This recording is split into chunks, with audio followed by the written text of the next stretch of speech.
Deus abençoe. Vamos para a palavra, irmãos. Atos 2, 38. Atos. Quem veio aqui para ouvir uma palavra do céu? Amém? Palavra contextualizada com o momento. Essa palavra foi Deus que me deu, tá? Você pode ficar tranquilo que não é Ctrl+C, Ctrl+V.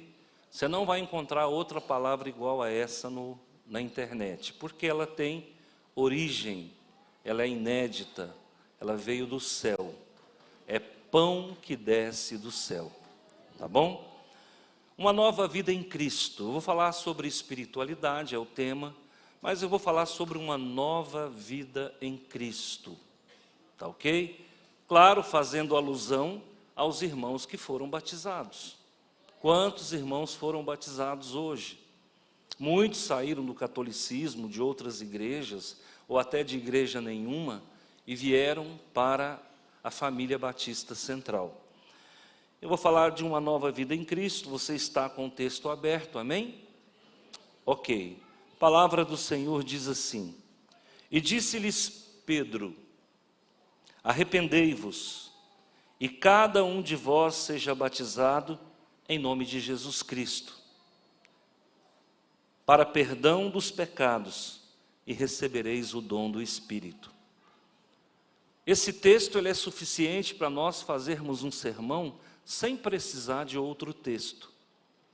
Então, quando isso acontece, nós chamamos de sermão textual. Esse texto tem tudo o que eu preciso para pregar nele e ficar nele.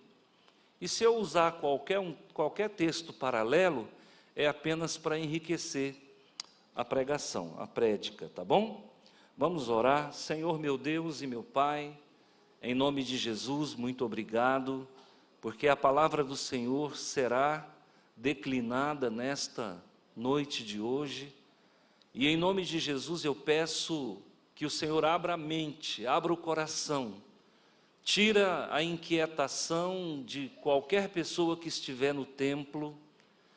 Pai de amor, traz paz, impeça o demônio do sono, nos dá, Senhor, quietude na Tua presença, nos alimenta com este manjar, e que a semana pode vir, que venha a semana, mas também nós estaremos preparados, pronto para, em condições de superar todas as dificuldades. É no nome de Jesus que eu oro e abençoo a todos. Amém. Meus irmãos, aqui o contexto imediato do texto está falando da descida do Espírito Santo. Essas palavras, elas antecedem, ou elas estão dentro de um contexto da descida do Espírito Santo. É Atos 2. Aqui nós temos o maior avivamento da história. 3.000 pessoas foram batizadas. Fora as que não foram. As conversões se deram para mais de 5.000, mas 3.000 foram batizadas. E o apóstolo Pedro, tomado pelo Espírito de Deus, ele faz uma acusação grave. Ele acusa o Supremo Tribunal Federal do Judaísmo, que era o Sinédrio, de assassinato. Ele fala, lá no versículo anterior, ele está dizendo o seguinte: olha, saiba, pois, com certeza, toda a casa de Israel, que a esse Jesus a quem vós matastes, a quem vós crucificastes, Deus o fez Senhor e Messias. Deus o fez Senhor e Cristo. Ele está falando que o Sinédrio é o causador da morte de Jesus. Ora, vocês sabem que isso aí era muito perigoso. Como é perigoso hoje qualquer crítica que você faça ao Supremo Tribunal Federal do Brasil. A Suprema Corte está num estado de exceção E a gente tem que tomar muito cuidado quando fala da Suprema Corte, principalmente quando a gente cita nomes. Pedro, tomado pelo Espírito Santo, ele faz aqui uma acusação grave contra essa Suprema Corte judaica, dizendo que eles mataram um inocente, eles mataram um Senhor, eles mataram um Messias. Messias significa ungido. Então ele começa aí esse discurso fazendo uma acusação grave. Na continuidade, ele fala assim, olha, ouvindo eles isto, compungiram-se em seu coração e perguntaram a Pedro e aos demais apóstolos, que faremos, varões e irmãos? E disse-lhes Pedro, arrependei-vos. Pronto. Aqui é a linha de largada de todo aquele que quer ter uma vida com Deus. Não se começa a caminhada cristã sem arrependimento, porque todos nós viemos do pecado. Qual de nós não tem um passado sombrio? Qual de nós nunca cruzou a linha vermelha em algum momento da nossa vida, principalmente na nossa juventude? Feliz aquele que nasce num lar cristão. Nós vimos tantas crianças sendo batizadas agora, a Helena e tantos outros. Quisera eu ter conhecido Jesus na idade da Helena. Quisera eu ter conhecido Jesus. Mas eu tive que fazer um monte de anarquia para depois conhecer Jesus. Então, quando você vem para uma palavra como essa, para uma igreja como essa, com um texto como esse, a primeira coisa que eu preciso falar para você que está nos visitando, olha, Jesus morreu por nós. Então nós somos os causadores da morte dele. Nós matamos Jesus. Foi o nosso pecado que cravou Jesus na cruz. E é isso que o apóstolo está dizendo para os fariseus, para os judeus. Olha, nós temos que começar a nossa caminhada com arrependimento. E muita gente talvez não sabe o que é arrependimento. Arrependimento é um processo. Tanto é um processo espiritual, como é um processo cognitivo. Então eu vou repetir. O arrependimento, ele é um processo espiritual e ele é um processo cognitivo dentro da psicologia da cognição. Então o arrependimento, ele é uma emoção para a psicologia. Para a teologia é uma tomada de consciência.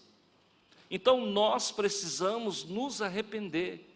Quando a palavra de Deus vem salvífica para as nossas vidas, nós temos que parar e falar, opa, o que é que eu preciso entender? Então eu vou te dar um parâmetro dentro do processo espiritual do que seja arrependimento, e eu vou te dar um parâmetro psicológico do processo dentro da psicologia cognitiva. A primeira coisa que eu quero colocar para você é a origem da palavra arrependimento. Lá no grego é metanoia. Metanoia. Tá? Então essa palavra significa mudança de comportamento. Toda pessoa que sofre uma metanoia, sofre uma transformação. Da palavra metanoia nasce a palavra metamorfose. Transformação além. A palavra meta é além. Então é quando você vai além, através de uma transformação. É mudança de vida. Transformai-vos pela renovação da vossa mente. Metanoia. Nós precisamos entender o que é arrependimento. Arrependimento te leva a uma mudança, ok? Então olha o que diz. Dentro de um contexto teológico, o arrependimento envolve reconhecimento, tristeza e mudança. Teologicamente, o processo do arrependimento envolve reconhecimento, tristeza e mudança. Vamos comigo? Arrependimento, tristeza e mudança. Você que se converteu, que se arrependeu e se batizou, lembra que você fez um reconhecimento? Poxa vida, eu estou fazendo algumas coisas erradas. Então isso traz uma tristeza. Você fala, nossa, não posso fazer isso. Isso gera uma mudança. Então, todo arrependimento, ele envolve reconhecimento, tristeza e mudança. Reconhecimento, tristeza e mudança. Tem que gravar. Tem que gravar. Por isso que a psicologia fala que é um processo cognitivo, que envolve o raciocínio, envolve o entendimento. Como teologicamente a gente não vai por esse caminho, mas dá na mesma. Agora, dentro da psicologia, esse processo ele tem mais detalhes. Por exemplo, a psicologia encara o arrependimento como o quê? Como reflexão, reconhecimento, culpa e mudança. Olha lá, reflexão, reconhecimento, culpa e mudança. Reflete sobre a tua vida. Você fala assim, não, mas eu já batizei. Tudo bem, mas a gente tem que se arrepender todo dia. Todo dia você tem motivo para se arrepender. Quem é que não pensou uma bobagem hoje? Quem é que talvez não falou uma bobagem hoje? Quem é que não foi omisso em alguma situação hoje? Eu não vou falar nem ontem. Então a psicologia chama isso de processo cognitivo. Então tem que haver uma reflexão. Dentro da psicologia é um pouco mais complexo. Você tem que refletir o tempo todo sobre as tuas atitudes, palavras, pensamentos e omissões. O tempo todo você tem que refletir. E essa reflexão te leva ao reconhecimento. Você vai dizer, acertei nisso, errei naquilo. Errei naquilo, acertei naquilo outro. E essa reflexão e esse reconhecimento dentro do processo cognitivo da psicologia vai te trazer uma culpa ou não. E trazendo uma culpa vai te levar a uma mudança. Então, quando o apóstolo Pedro fala de arrependimento, eu acho que nem ele tinha imaginado da complexidade da batata quente que ele colocou na nossa mão. Olha, se você é um cristão e você não tem arrependimento das tuas atitudes, sejam atitudes pretéritas, sejam atitudes do presente, sejam atitudes do futuro, eu lamento em te dizer que você não passou pelo processo do arrependimento, nem espiritual e nem psicológico. Então, nós precisamos de uma avaliação diária. E não é à toa que se usa aquela frase, que dizem que Sócrates falou, mas na verdade não foi Sócrates que falou, conheça-te a ti mesmo. Nós temos que nos conhecer, e nós temos que conhecer a Deus. E dentro desse prisma, nós sabermos quem somos e saber quem é Deus. E entender que pecar é errar o alvo é Jesus, o alvo é a palavra de Deus. E toda vez que eu tomo uma atitude que não vai de encontro à palavra, a Deus e a Jesus, eu estou no pecado. E o pecado tem que ser refletido, o pecado tem que ser reconhecido, o pecado tem que ser culpabilizado, e o pecado precisa ser transformado. Então a preocupação de Deus com essa questão do arrependimento, ela vem desde os primórdios. Desde que o mundo é mundo, o Senhor estabeleceu um parâmetro, e quando nós não estamos agindo de acordo com esse parâmetro, nós estamos pendendo para o equivocado, para o erro. Adão foi dado para ele um parâmetro. Olha, Adão, você pode comer de todas as árvores do jardim, mas da árvore que está no centro do jardim, que é a árvore do conhecimento do bem e do mal, dela não comereis, porque no dia em que dela comerdes, certamente morrerás. Jesus foi enfático, não é morreria, não é talvez você morra. Quando você comer do conhecimento do bem e do mal, da árvore do pecado, você vai morrer. E conosco não é diferente. Quando nós entramos no Evangelho, recebemos a palavra de vida eterna, nós chegamos a essa palavra mortos espiritualmente. nocauteados, vencidos pelo pecado adâmico, o pecado original. Então Pedro está falando isso, o pecado que habitava naquele povo, que vinha do pecado adâmico, ele crucificou o Filho de Deus. E agora há necessidade de arrependimento. Então as crianças que se batizaram hoje, elas têm que entender que havia um pecado no passado. Para a criança também há necessidade desse processo acontecer. Você que vai se batizar, você tem que entender que você veio do pecado. Eu não faço nada de errado? Claro que faz. Criança também erra. Criança desobedece os pais, criança é teimosa, criança é birrenta, criança é cheia de vontade. Embora eu as chame de criança, elas já têm condições de entender. Então, quem está aí com 10 anos, 9, 10 anos, já sabe o que é certo e o que é errado. Então, o arrependimento é a linha de largada, é o ponto de partida para que nós possamos continuar a caminhada. Amém? Na continuidade diz assim: bom, disse Pedro, arrependei-vos, e cada um de vós seja batizados em nome de Jesus. Olha, tem gente que faz um cavalo de batalha em cima desse trecho, batizado em nome de Jesus.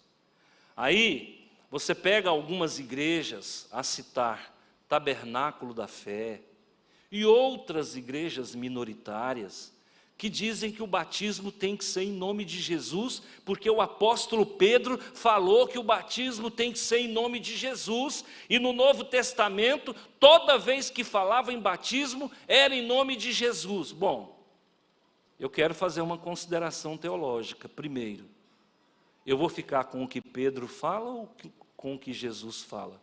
Jesus diz que é para batizar em nome do Pai, do Filho e do Espírito Santo. Pedro fala que é para batizar em nome de Jesus. A quem me compete obedecer? Porque o próprio Pedro diz o quê? Cabe a mim obedecer a Deus e não os homens. Então, quando ele cita o batismo em nome de Jesus, ele não está desconstruindo a fórmula trinitária de Mateus capítulo 28, a partir do versículo 18. Porque o nome do Pai, do Filho e do Espírito Santo é o nome de Jesus, porque os três são, eu e o Pai somos. Então, meu amigo, se você batizar em nome do Pai, do Filho e do Espírito Santo, ou se você batizar em nome do Espírito Santo, ou se você batizar em nome de Jeová, ou se você batizar em nome de Jesus, dá na mesma. Mas acontece que a teologia que está impregnada da filosofia, e esse é o grande problema, porque a filosofia questiona tudo, e em tudo ela quer acrescentar uma pimenta baiana. E aí o que acontece? Cria essa confusão, cria essa celeuma. Aí um tempo atrás alguém falou, eu vou batizar, mas só se for em nome de Jesus. Então batiza em nome de Jesus. Se isso é tão importante para aquela pessoa, batiza ela em nome de Jesus. Para que fazer um cavalo de batalha? Por que criar uma terceira guerra por conta de uma questão que é redundante? Ao frigir dos ovos é redundante. Então nós batizamos em nome do Pai, do Filho e do Espírito Santo, mas você está batizado em nome de Jesus, porque o Filho faz parte da confissão trinitária. Quando eu falo, eu te batizo, pastor Francisco, quem estava batizando hoje? Você batizou em quê? Agora eu quero saber. O Filho do Espírito Santo está perdoado, pronto. Vai para o céu do mesmo jeito, porque o Filho está nessa confissão. Então, meus irmãos, cuidado com a teologia. A teologia é fria, a teologia é filosófica, a teologia divide pessoas, a teologia cria sofismas, a teologia é contra a palavra de Deus. Tá bom? Se vocês pastores, se alguém chegar aqui, eu só aceito o batismo em nome de Jesus, primeiro dá uma pastoral. Se ainda assim ele quiser continuar sendo batizado em nome de Jesus, batiza ele em nome de Jesus, ajuda ele. Tá bom? Não entra em contenda por isso não, porque nós estamos acima disso. Isso para nós é muito pequeno. porque o Filho é Jesus, em nome do Pai e do Filho. Pronto, já está batizado em nome do Filho. Mas eu quero que cita Jesus. Então cita Jesus.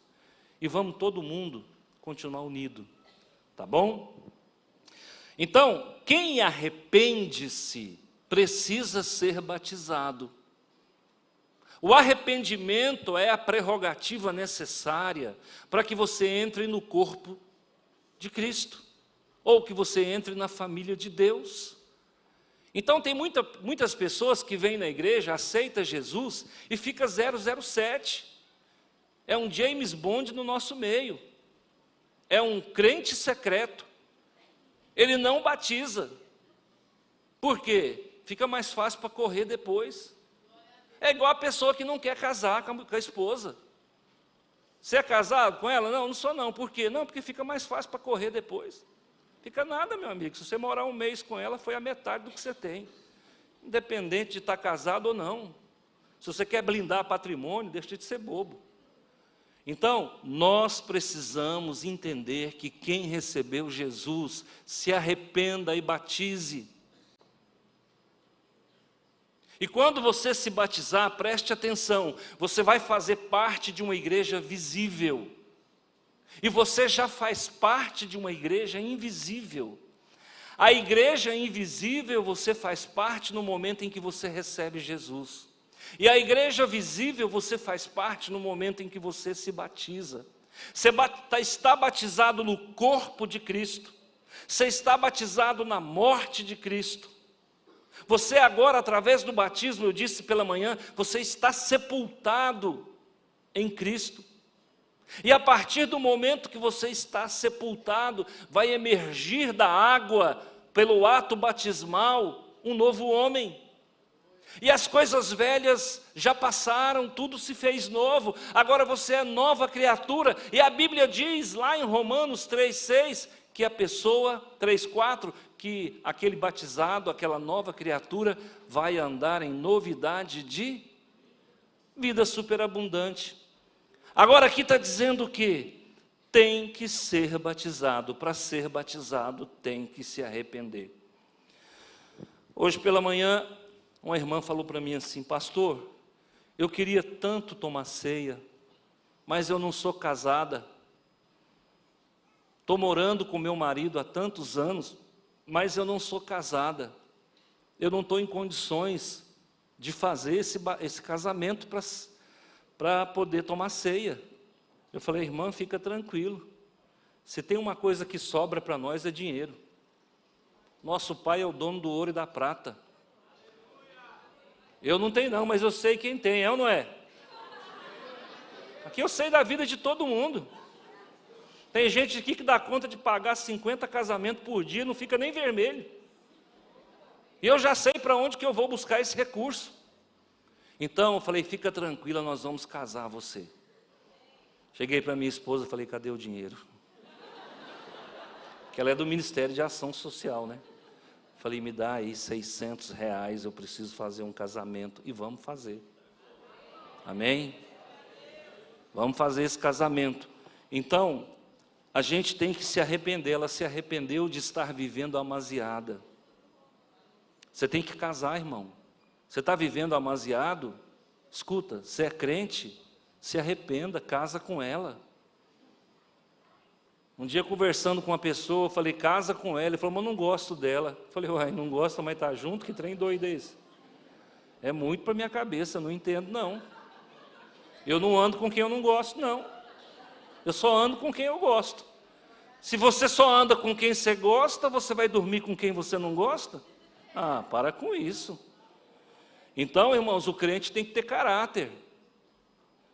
Preste atenção. Depois que você se arrepende, você vai ser batizado, ou em nome do Pai, do Filho e do Espírito Santo, ou em nome de Jesus. Os seus pecados serão perdoados. Mas os seus pecados serão perdoados não é pelo ato batismal. Os seus pecados serão perdoados pelo arrependimento que precedeu o ato batismal. Quem entendeu, levanta a mão. E por conta dessa hermenêutica equivocada, tem igrejas evangélicas aí, que cada vez que a pessoa peca, tem que batizar de novo. Se fosse assim, irmão, tinha irmão aqui que tinha que viver dentro d'água. Não pode nem sair da... Você recebe o dom do Espírito. Aqui é a cereja do bolo. Quem é que se batizou hoje? Levanta a mão. Deixa eu ver. Escuta, se você ainda não recebeu, você vai receber o dom do Espírito.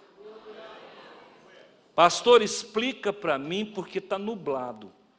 O dom do Espírito é, muitas vezes, o batismo com o Espírito Santo, que vem acompanhado de alguns sinais, profecias, palavra de sabedoria, palavra de conhecimento, o dom da fé, o dom da cura, o dom de milagre, o dom de sinais, o dom de prodígios. São vários dons. Então, você vai receber o Espírito Santo na tua vida, vai receber o dom do Espírito, é receber o Espírito Santo após o batismo, a confissão dos pecados, o arrependimento, e você vai receber alguns sinais. Alguns recebem o dom de línguas, alguns vão receber sonhos proféticos, alguns vão receber palavra de sabedoria, alguns vão receber dom de cura, porque a palavra de Deus diz lá em Efésios 4, esqueci agora o versículo, que Jesus levou cativo o cativeiro e concedeu dons aos homens. Então, que dons é esse? É o dom do Espírito, que é repleto de vários dons, vários sinais. Então você vai receber o dom do Espírito. E o dom do Espírito está preconizado lá em Ezequiel capítulo 36, versículo 27. Coloca para mim, vou quebrar o protocolo do sermão textual. Olha o que diz aqui: e porei dentro de vós o meu, e porei dentro de vós o meu, e farei com que andeis nos meus, e guardeis os meus, e os observais. Quando você então se arrepende, batiza, tem os seus pecados perdoados, você recebe o Espírito Santo. E o Espírito Santo vai trazer vários dons. Então, para que serve os dons do Espírito? Para te capacitar para trabalhar dentro da igreja. O dom do Espírito vai te habilitar com ferramentas espirituais para você trabalhar dentro da igreja. E tem algumas igrejas que fazem projeção de dons. Ah, não, para ocupar um cargo na igreja tem que falar em línguas. Opa, isso é heresia, tá? Isso é heresia, não tem fundamento bíblico. Nem todo mundo vai falar em línguas. Coloca isso na sua cabeça. Se você pegar a trajetória de Atos 2, Atos 10, Atos 8, Atos 10 e Atos 19, você vai ver que nem todas as vezes que houve a imposição de mão, as pessoas falavam em línguas. Então tira isso da cabeça. Se você não falar em línguas, não fique com sentimento de culpa.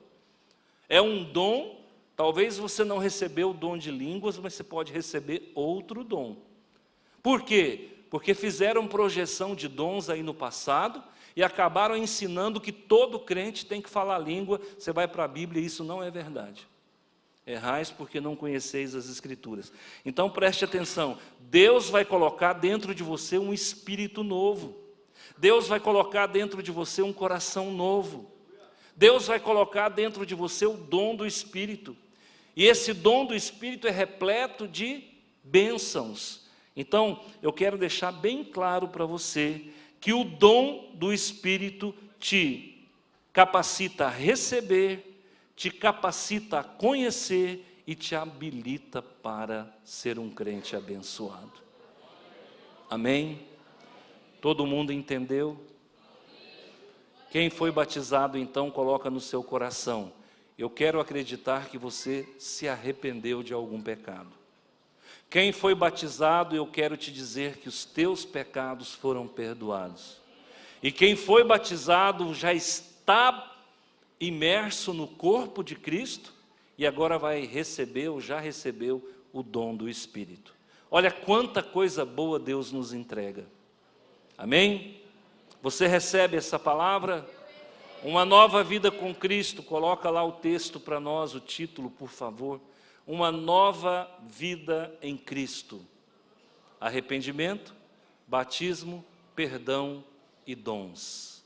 Deus seja louvado. Vai para casa com essa palavra. Você agora é um conhecedor da verdade.